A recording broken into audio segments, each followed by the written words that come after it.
his power ends with the act committed.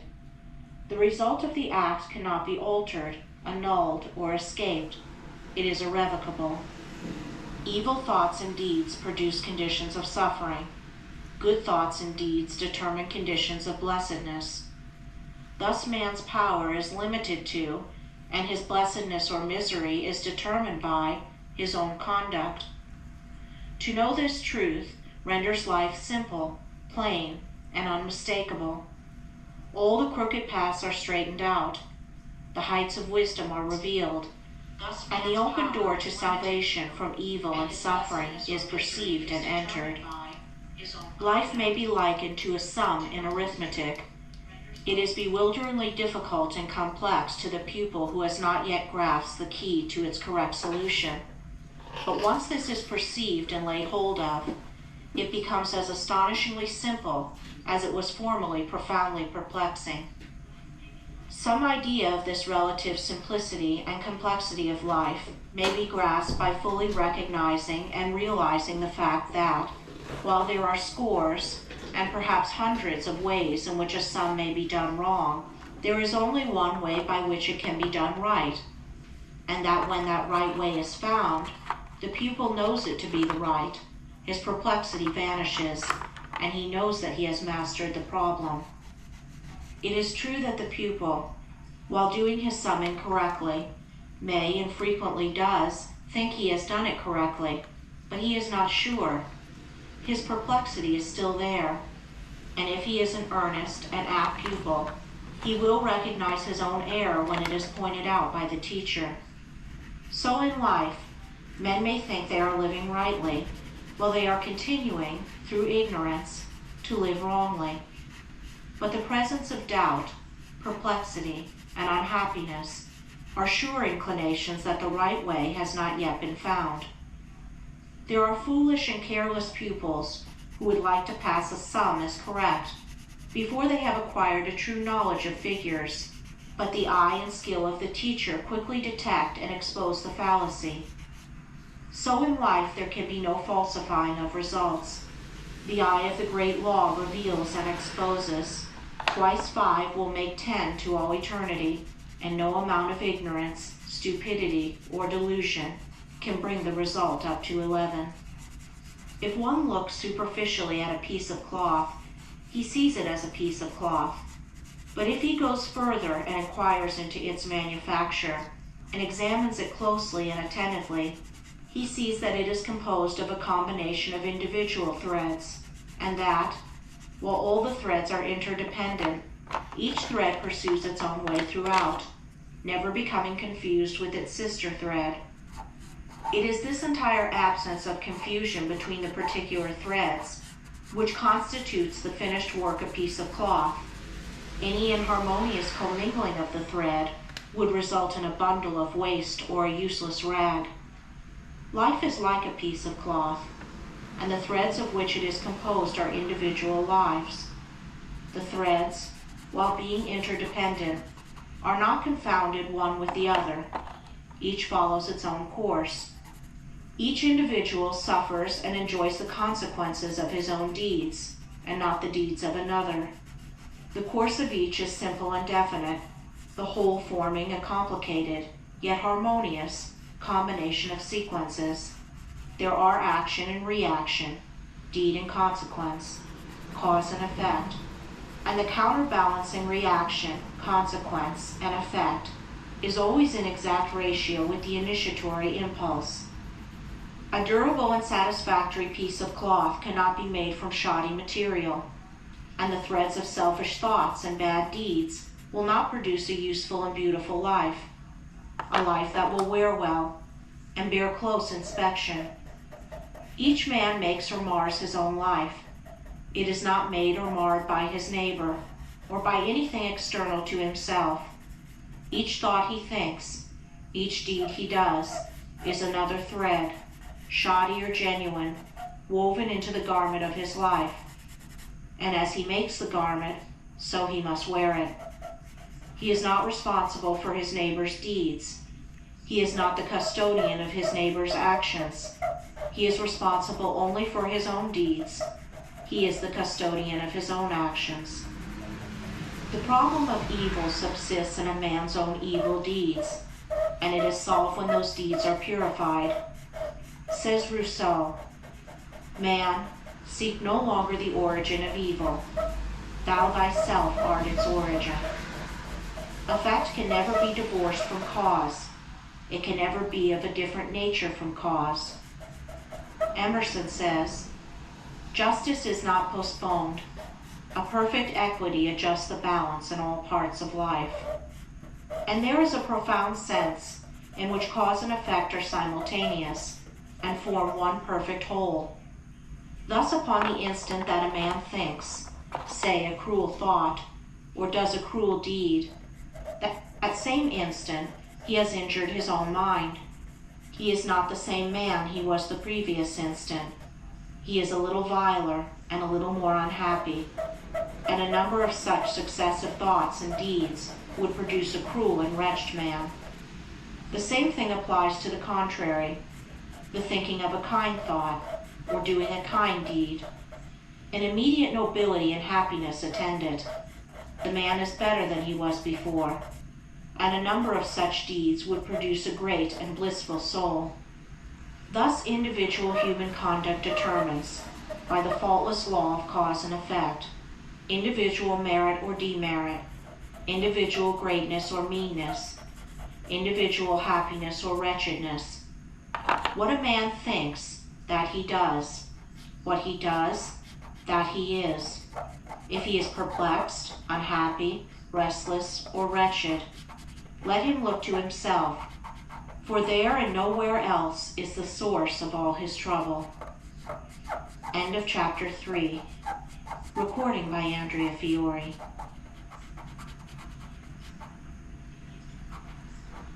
Recording by Andrea Fiore. The Mastery of Destiny by James Allen. Chapter 4. Training of the Will. Without strength of mind, nothing worthy of accomplishment can be done, and the cultivation of that steadfastness and stability of character, which is commonly called willpower, is one of the foremost duties of man, for its possession is essentially necessary both to his temporal and eternal well-being. Fixedness of purpose is at the root of all successful efforts, whether in things worldly or spiritual, and without it, man cannot be otherwise than wretched, and dependent upon others for that support, which should be found within himself. The mystery which has been thrown around the subject of cultivation of the will, for those who advertise to sell occult advice on the matter for so many dollars, should be avoided and dispelled, for nothing could be further removed from secrecy and mystery than the practical methods by which alone strength of will can be developed. The true path of will cultivation is only to be found in the common everyday life of the individual, and so obvious and simple is it that the majority, looking for something complicated and mysterious, pass it by unnoticed. A little logical thought will soon convince a man that he cannot be both weak and strong at the same time, that he cannot develop a stronger will while remaining a slave to weak indulgences, and that therefore the direct and only way to that greater strength is to assail and conquer his weaknesses. All the means for that cultivation of the will are already at hand in the mind and life of the individual. They reside in the weak side of his character, by attacking and vanquishing which the necessary strength of will be developed. He who has succeeded in grasping this simple preliminary truth will perceive that the whole science of will cultivation is embodied in the following 7 rules. 1. Break off bad habits. 2. Form good habits. 3. Give scrupulous attention to the duty of the present moment. 4. Do vigorously and at once whatever has to be done. 5. Live by rule. 6. Control the tongue. 7. Control the mind. Anyone who earnestly meditates upon and diligently practices the above rules will not fail to develop that purity of purpose and power of will, which will enable him to successfully cope with every difficulty and pass triumphantly through every emergency. It will be seen that the first step is the breaking away from bad habits. This is no easy task. It demands the putting forth of great efforts, or a succession of efforts, and it is by such efforts that the will can alone be invigorated and fortified. If one refuses to take the first step, he cannot increase in willpower, for by submitting to a bad habit, because of the immediate pleasure which it affords, one forfeits the right to rule over himself, and is so far a weak slave. He who thus avoids self-discipline and looks about for some occult secrets for gaining willpower at the expenditure of little or no effort on his part, is deluding himself, and is weakening the willpower which he already possesses. The increased strength of will, which is gained by success in overcoming bad habits, enables one to initiate good habits. For while the conquering of a bad habit requires merely strength of purpose, the forming of a new one necessitates the intelligent direction of purpose. To do this, a man must be mentally active and energetic, and must keep a constant watch upon himself. As a man succeeds in perfecting himself in the second rule, it will not be very difficult for him to observe the third, that of giving scrupulous attention to the duty of the present moment. Thoroughness is a step in the development of the will which cannot be passed over. Slipshod work is an indication of weakness. Perfection should be aimed at, even in the smallest task. By not dividing the mind, but giving the whole attention to each separate task as it presents itself, singleness of purpose and intense concentration of mind are gradually gained. Two mental powers, which give weight and worth of character, and bring repose and joy to their possessor. The fourth rule, that of doing vigorously, and at once, whatever has to be done, is equally important. Idleness and a strong will cannot go together, and procrastination is a total barrier to the acquisition of purposeful action. Nothing should be put off until another time, not even for a few minutes. That which ought to be done now should be done now. This seems a little thing, but it is of far-reaching importance. It leads to strength, success, and peace. The man who is to manifest a cultivated will must also live by certain fixed rules. He must not blindly gratify his passions and impulses, but must school them to obedience. He should live according to principle and not according to passion. He should decide what he will eat and drink and wear, and what he will not eat and drink and wear, how many meals per day he will have, and at what times he will have them, at what time he will go to bed, and at what time he will get up. He should make rules for the right government of his conduct in every department of his life, and should religiously adhere to them. To live loosely and indiscriminately, eating and drinking and sensually indulging at the beck and call of appetite and inclination, is to be a mere animal, and not a man with will and reason. The beast in man must be scourged and disciplined and brought into subjugation, and this can only be done by training the mind and life on certain fixed rules of right conduct. The saint attains to holiness by not violating his vows, and the man who lives according to good and fixed rules is strong to accomplish his purpose.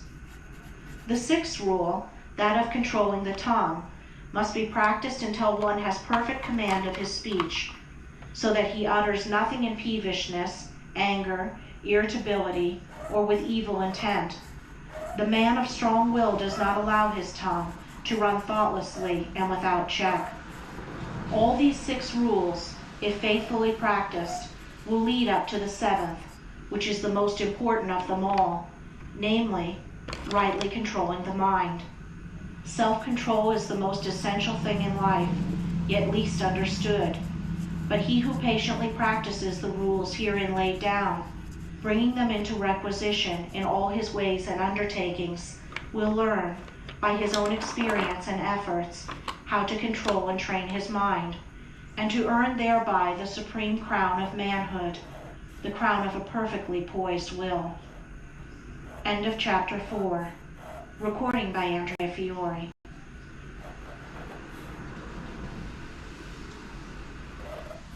Recording by Andrea Fiore. The Mastery of Destiny by James Allen. Chapter 5. Thoroughness.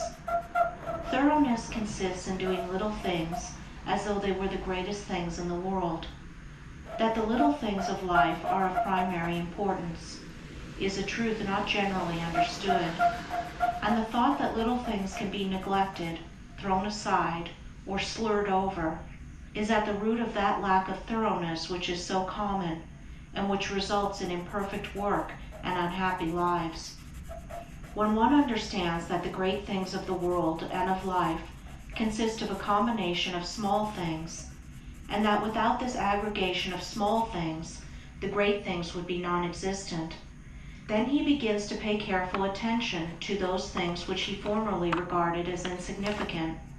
He thus acquires the quality of thoroughness and becomes a man of usefulness and influence, for the possession or non-possession of this one quality may mean all the difference between a life of peace and power and one of misery and weakness. Every employer of labor knows how comparatively rare this quality is, how difficult it is to find men and women who will put thought and energy into their work and do it completely and satisfactorily. Bad workmanship abounds.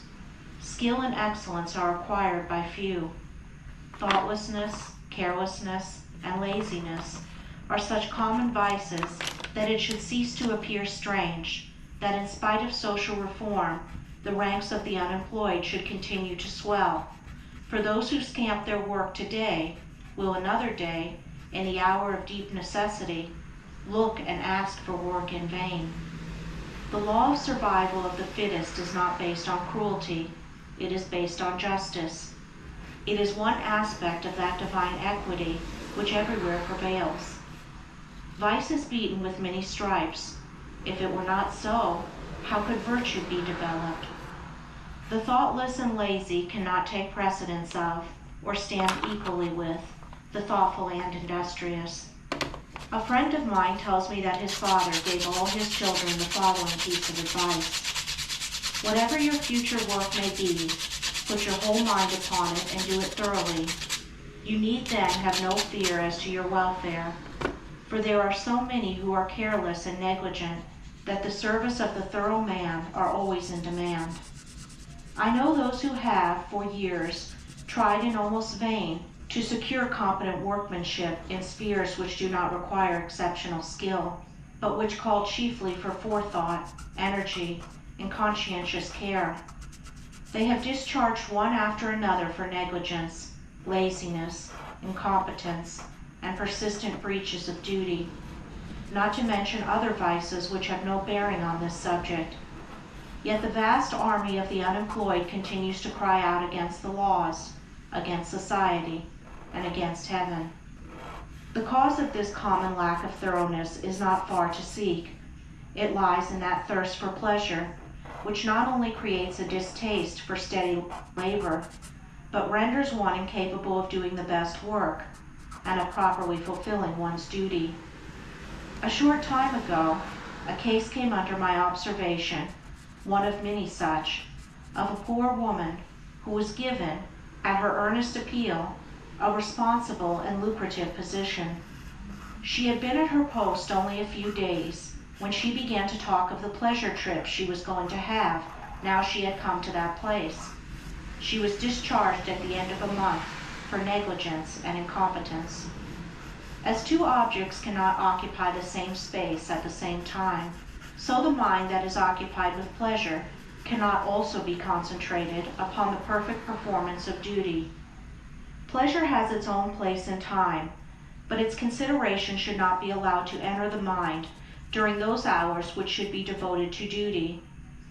Those who, while engaged in their worldly task, are continually dwelling upon anticipated pleasures, cannot do otherwise than bungle through their work, or even neglect it when their pleasure seems to be at stake. Thoroughness is completeness, perfection. It means doing a thing so well that there is nothing left to be desired. It means doing one's work, if not better than anyone else can do it, at least not worse than the best that others do. It means the exercise of much thought, the putting forth of great energy, the persistent application of the mind to its task, and the cultivation of patience, perseverance, and a high sense of duty. An ancient teacher said, "If anything has to be done, let a man do it. Let him attack it vigorously." And another teacher said, "Whatsoever thy hand findeth to do, do it with thy might." He who lacks thoroughness in his worldly duties will also lack the same quality in spiritual things. He will not improve his character. He will be weak and half-hearted in his religion, and will not accomplish any good and useful end. The man who keeps one eye on worldly pleasure and the other on religion, and who thinks he can have the advantage of both conditions, will not be thorough either in his pleasure-seeking or his religion, but will make a sorry business of both. It is better to be a whole-souled worldling than a half-hearted religionist. Better to give the entire mind to a lower thing than half of it to a higher. It is preferable to be thorough, even if it be in a bad or selfish direction, rather than inefficient and squeamish in good directions. For thoroughness leads more rapidly to the development of character and the acquisition of wisdom. It accelerates progress and unfoldment. And while it leads the bad to something better, it spurs the good to higher and ever higher heights of usefulness and power. End of chapter 5. Recording by Andrea Fiore.